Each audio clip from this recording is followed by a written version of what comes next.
जय भीम। आज आप लोग जागरूक हो रहे हैं। सच्चाई की बात, एक छोटी सी बात बताना चाहता हूं कि असली अम्बेडकरवादी तो हिंदुस्तान का मुसलमान है, आप नहीं हैं।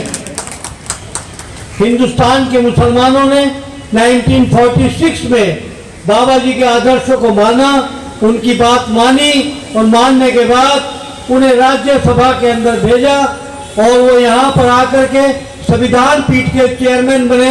जो आज हमें वोट देने का हक है तो बाबा साहब भीमराव अम्बेडकर की बदौलत है।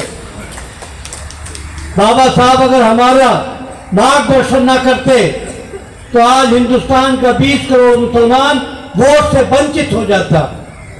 और मैं आपको एक छोटी सी बात बताना चाहता हूं, तमाम वक्ताओं को सुनना था, आपसे एक ही बात कहूंगा कि हम एक ईश्वर में यकीन रखें। पूरी दुनिया के अंदर पूरी कायनात को बनाने वाला, चाहे वो इंग्लैंड हो या अमेरिका हो या हिंदुस्तान हो, सबका रब एक है, कोई और नहीं है।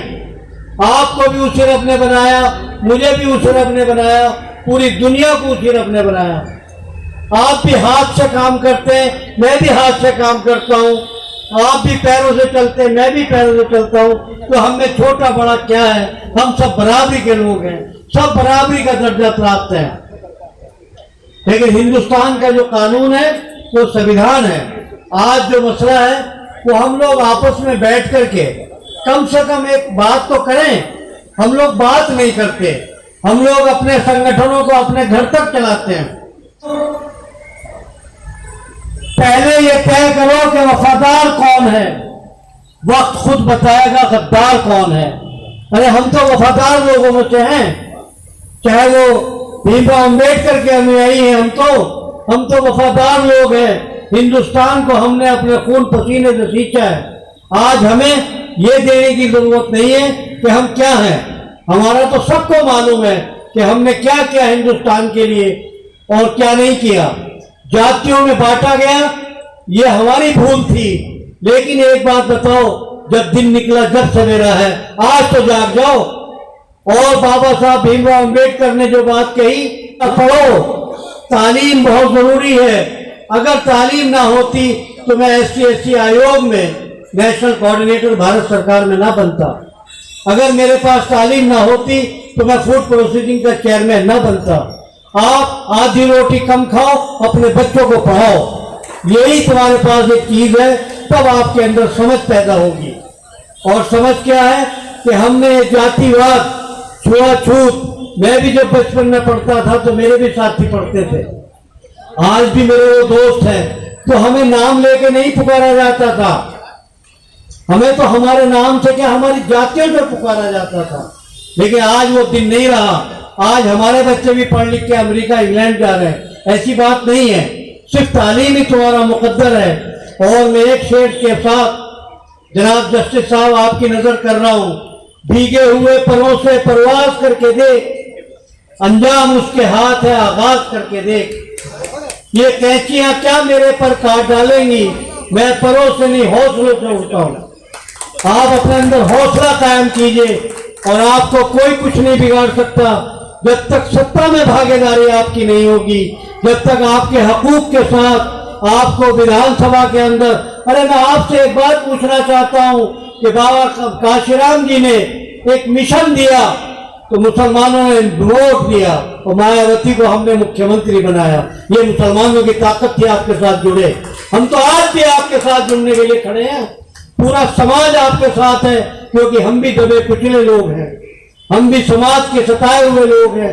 आपके साथ आप अगर हमें सीने से नहीं लगाओगे तो हमें कौन लगाएगा, आप ये तो बताओ। लेकिन आप हमें नहीं लगाते। मैं आपके साथ, मैं चैलेंज के साथ बात कर रहा हूं कि हमने तो मायावती जी को चीफ मिनिस्टर बनाया, आपने हमें क्या बनाया, आप जवाब दो ना।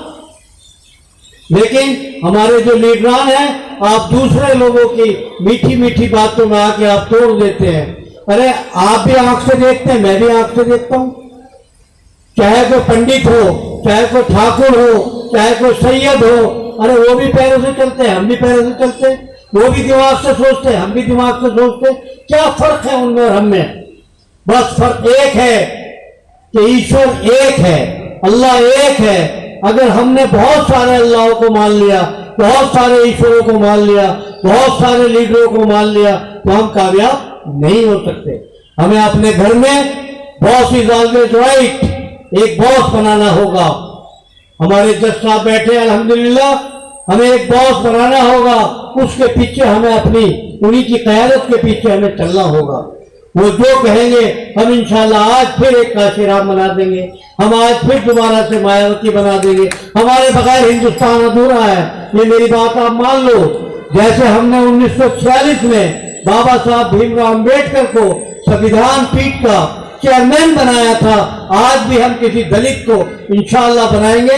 दलित कोई फॉर्म नहीं होती। आप अपने आप को क्यों दलित समझते हो? अरे दलित को जाति है क्या? मैंने तो किसी किताब में नहीं पढ़ा, मैं भी आयुर्वेद आचार्य हूं, मैंने भी संस्कृत पढ़ी है, लेकिन पता नहीं है कहां कहां से हमारी जात के निकाल दिया आपने। बताइए कौन सी किताब में लिखे? ये सब बेकार की चीजें हैं, ना लिखे।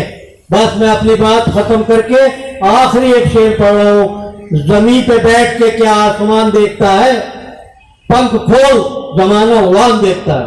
ओके। पैनल यहाँ तैयार किया है। ये हमारी गांव की जो रिमोट एरिया के लोग हैं, हर गांव, इस देश के हर गांव, हर घर तक ये हमारा मैसेज जाना चाहिए। हम लोगों ने यहाँ प्लानिंग कर ली है। मैं यहाँ पर आए हुए सारे संगठनों का बहुत हार्दिक धन्यवाद और सब लोगों को बहुत बहुत बधाई देना चाहता हूँ। धन्यवाद। मेरा समय पूरा हो गया। धन्यवाद। बहुत धन्यवाद सर। अब ये सर मंच पे आ जाए जिससे कि समय बर्बाद ना हो। नेक्स्ट है हमारे वक्ता कल्याण सिंह, श्री कल्याण सिंह जी, अखिल भारतीय पिछड़ा महासंघ उत्तराखंड।